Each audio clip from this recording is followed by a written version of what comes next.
Salut les amis, c'est Monsieur Puss et aujourd'hui je suis à Ho Chi Minh City au Vietnam. Pas pour vous faire redécouvrir la ville mais pour qu'on découvre ensemble Tet, qui est le nouvel an vietnamien et qui correspond au passage d'une année lunaire à une autre.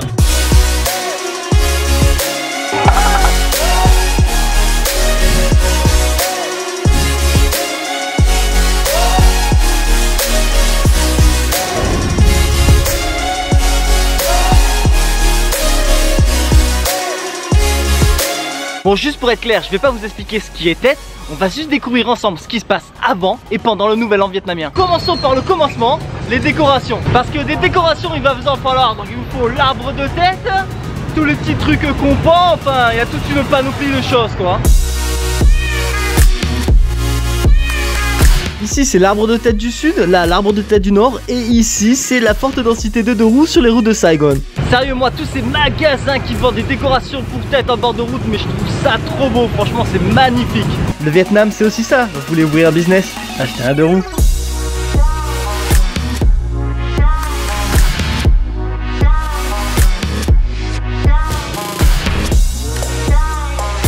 Allez, allez, achetez mes décorations de Tet, plus 20% pour l'occasion. Vous voyez ces enveloppes, ça s'appelle des lissis. Allez, je vous en dis plus. Dans la coutume, les plus vieux doivent donner de l'argent aux plus jeunes dans des petites enveloppes rouges. Donc moi j'ai pris celle avec le cochon normal. Mais sinon vous avez aussi celle avec les billets de 500. Vous avez les stickers pour mettre sur votre porte. Donc vous avez la version vietnamienne mais aussi la version anglaise si c'est pas beau. Et cette année c'est l'année du cochon. Et devinez quoi? Je suis cochon.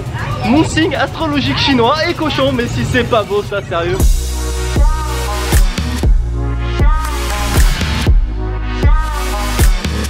Et pour décorer votre magasin, votre maison, votre bureau, vous pouvez aussi mettre un drapeau ou une banderole. Ah, vous avez que l'embarras du choix. Bon les amis, tant qu'à faire avoir un Tet pris, en avoir un vrai quoi, avec des belles vraies fleurs. Vous avez même le bébé arbre de Tet, il est trop mimi. Je vous ai parlé de l'arbre de Tet, mais il y a aussi les kumquats qui portent bonheur. Donc il nous en faut des arbres. À bientôt c'est une forêt dans l'appartement quoi. Alors vous êtes plutôt arbre à fleurs ou arbre à fruits? Moi perso c'est celui-là que je préfère.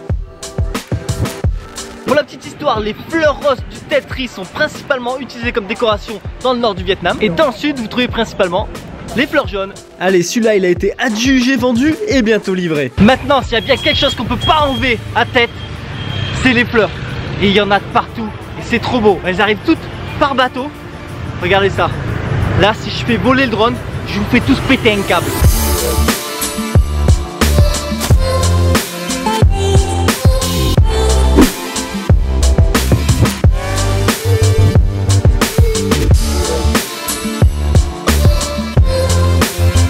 Précision quand même, sinon toutes ces plantes, tous ces arbres, toutes ces fleurs, je suis sur les rives d'une rivière dans le district 4 et franchement je me régale, Quand je vous dis qu'un Tet sans fleurs c'est pas un Tet, ici dans le district 7 ils ont carrément utilisé un morceau de route pour faire un jardin fleuri. Bon c'est de la folie mais c'est magnifique.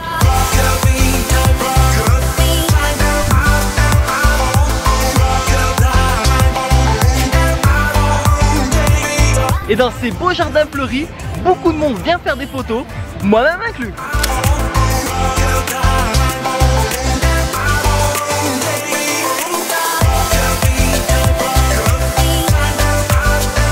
Parce que l'arbre de Tet, les fleurs et toutes les autres décorations, c'était pas suffisant, il vous faut aussi des fruits.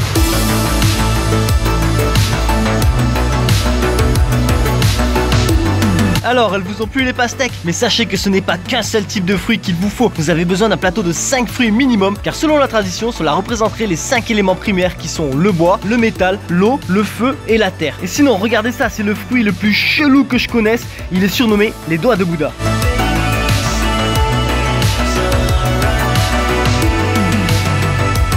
Là je suis au temple des 10 000 Bouddhas pour voir ce qui se passe avant Tet. Et d'ailleurs ici c'est un temple que j'aime beaucoup et j'en parle dans ma vidéo des 20 choses à faire à Saigon. Je vous mets le lien dans la description.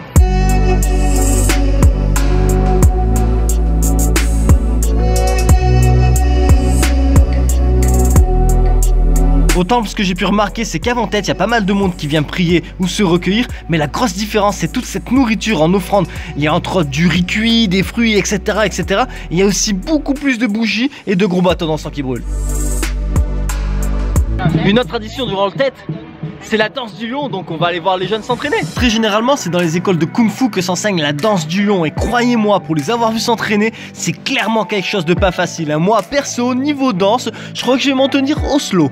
Pour tête, il n'y a pas que la danse du lion, mais il y a aussi la danse du dragon qui s'apprend aussi dans les écoles de Kung Fu. Avant que j'oublie, je voulais préciser quand même que Tết est une fête très importante au Vietnam. Imaginez par exemple que Tết est pour les Vietnamiens, ce qui est pour les Français Noël, le jour de l'an et Pâques réunis.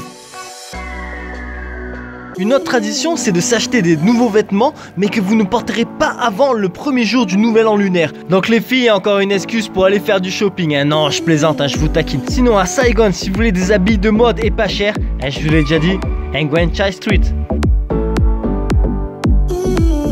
1, 2, 3, 4, 5. Et ouais, normal, c'est aussi ça le Vietnam.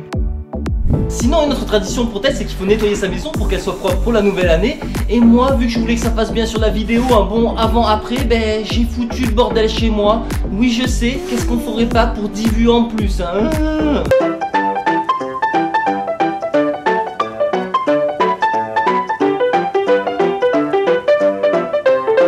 Et maintenant, la touche finale, mon arbre que j'ai acheté pour Tết. Tada! Mon appartement est propre. J'ai mon tête-trait avec les décorations, j'ai les fleurs, les fruits, j'ai mon cochon et le banchan. Je sais, je vous ai pas expliqué les spécialités qu'on mange pendant Tết, mais bon, rappelez-vous, on le découvre ensemble. Je vous explique pas ce que c'est. Donc maintenant, je pense qu'il est temps d'aller voir ce qui se passe dehors pour le réveillon. Le soleil se couche sur Saigon et ma rue est inhabituellement calme. Mais un peu plus loin, je recommence à retrouver de l'animation avec certains qui font des achats de dernière minute. Puis maintenant, je suis complètement dans les bouchons, dans le centre de Ho Chi Minh City. Allez, faut vite que je trouve un endroit où me garer. Ça y est, je suis à Nguyen Hue Street. Il y a énormément de monde, mais je suis sûr que je vais pouvoir me trouver une petite place. Le compte à rebours a commencé pour une nouvelle année. Tout le monde a dégainé les smartphones?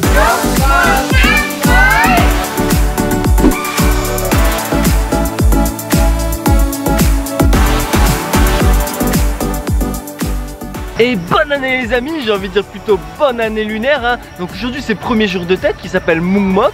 Et je suis au parc Tao Dan. Et la musique me rend fou. Bon par contre les décorations sont magnifiques hein. Mais la musique, oh les gars, oh c'est qui le DJ? Quand je vous dis qu'un Tết sans fleurs c'est pas un Tết, sérieux regardez derrière moi.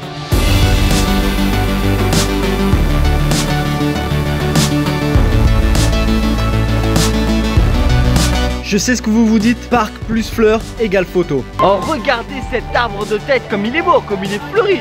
Oh, lui ils l'ont balancé des OGM, hein, c'est pas possible.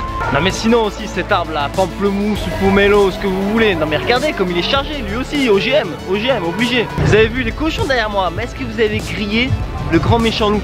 Juste là. Hein, vous l'avez grillé ou pas? Mais franchement dans le parc c'est vachement calme, donc on va aller voir ce qui se passe dans les temples.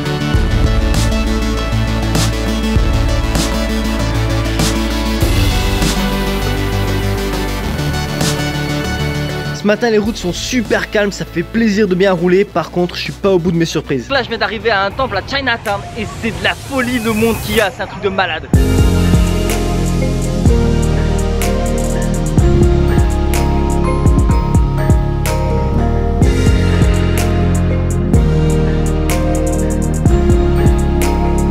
Alors vous en voulez du monde un peu? Moi franchement je vous dis, avec tout l'encens qui brûlait à l'intérieur, j'avais les larmes aux yeux. Vous vous rappelez de la danse des lions? Mais pendant Tết, vous trouvez des représentations un peu partout dans la ville, notamment devant les hôtels ou gros restaurants. Comme vous pouvez le voir, les enfants adorent les lions.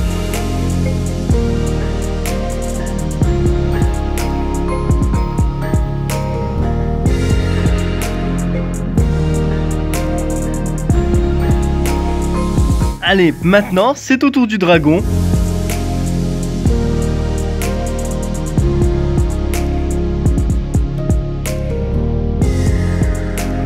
Puis à la fin, ceux qui ont donné un gros billet, ils ont même droit à la photo. Là je suis de retour à Nguyen Hue Street et doucement il commence à y avoir de plus en plus de monde qui sont venus pour refaire des photos, car oui il faut en faire avant et pendant Tết. Donc moi aussi c'est mon tour, je fais ma petite photo pendant Tết.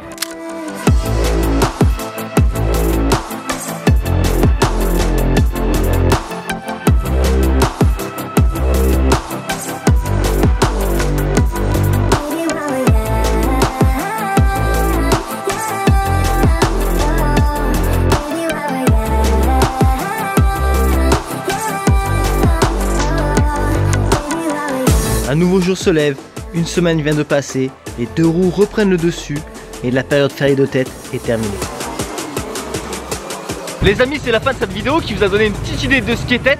Maintenant je sais, je vous ai clairement pas tout montré, je vous ai donné très peu d'explications. Donc du coup, n'hésitez pas à vous abonner à ma chaîne, à être patient, parce que l'année prochaine, je vous donne tous les secrets de tête. Allez, à bientôt, la bisette.